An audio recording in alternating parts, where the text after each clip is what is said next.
अगर 31 मार्च 2023 तक आपने अपने म्यूचुअल फंड नॉमिनेशंस नहीं भरे तो आपके निवेश या आपके इन्वेस्टमेंट्स फ्रीज हो सकते हैं। नमस्कार, आप देख रहे हैं बिजनेस टुडे टीवी और मैं हूं साक्षी बत्रा और इस वीडियो में मैं आपको बताने वाली हूं वो सब कुछ जो कि आपको एक म्यूचुअल फंड नॉमिनेशन के बारे में पता होना चाहिए। तो म्यूचुअल फंड नॉमिनेशन की डेडलाइन है 31 मार्च 2023 और अब ये कुछ ही दिन दूर है और अब ये मैंडेटरी हो चला है सभी म्यूचुअल फंड निवेशकों के लिए कि या तो वो नॉमिनेशंस की डिटेल्स फिल इन करें, नहीं तो ऑप्ट आउट कर लें अपने निवेश से, क्योंकि अगर वो ऐसा नहीं करते हैं तो उनके निवेश जो है, इन्वेस्टमेंट्स जो है वो फ्रीज हो सकते हैं। इन्वेस्टर्स फिर ना तो स्विच कर पाएंगे ना ही रिडीम कर पाएंगे अपने जो निवेश हैं आपके पोर्टफोलियोज में, जब तक कि आप रेलेवेंट डिटेल्स नॉमिनेशंस की ना भरें। तो सबसे पहले तो समझते हैं कि एग्जैक्टली ये म्यूचुअल फंड नॉमिनेशन होता क्या है। नॉमिनेशन एक ऐसा प्रोसेस होता है जिसके जरिए आप किसी ऐसे पर्सन को अपॉइंट करते हैं जो कि आपके एसेट्स के बारे में, आपके जो निवेश हैं उनका ध्यान रखेगा जब आपकी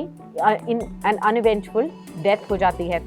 तो किस तरीके के बेनिफिट्स यहाँ पर आपको मिलते हैं अगर आप नॉमिनेशन के लिए रजिस्टर करते हैं तो जब भी आप किसी नॉमिनेशन के लिए रजिस्टर करते हैं तो एक प्रोसेस फाउंड हो जाता है जिससे कि आप इजीली फैसिलिटेट कर सकते हैं ट्रांसफ़र ऑफ फंड्स को अपने नॉमिनी को अगर डिमाइस हो जाता है इन्वेस्टर का। तो अगर एब्सेंस ऑफ नॉमिनी होता है तो ऐसे में जो भी इन्वेस्टर के एयर्स होते हैं, लीगल एयर्स होते हैं, क्लेमेंट्स होते हैं, उनको फिर बहुत सारे डॉक्यूमेंट्स प्रोड्यूस करने पड़ते हैं, जैसे कि विल उनको प्रोड्यूस करनी पड़ेगी, लीगल एयर का सर्टिफिकेट प्रोड्यूस करना पड़ेगा, बहुत तरीके के एनओसीज प्रोड्यूस करने पड़ेंगे और बाकी लीगल एयर से भी आपको नो ऑब्जेक्शन सर्टिफिकेट्स लेने पड़ेंगे, जिसके बाद ही म्यूचुअल फंड के जो यूनिट्स हैं वो आपके नाम पर ट्रांसफ़र हो सकते हैं। तो इन सब कम्बरसम प्रोसेस से बचने के लिए आप एक आसान तरीके से नॉमिनेशंस के जो डिटेल्स हैं वो फिल इन कर दें तो ऑटोमेटिकली अगर किसी इन्वेस्टर की डेथ हो जाती है तो सभी एसेट्स और निवेश जो है वो आपके नॉमिनी के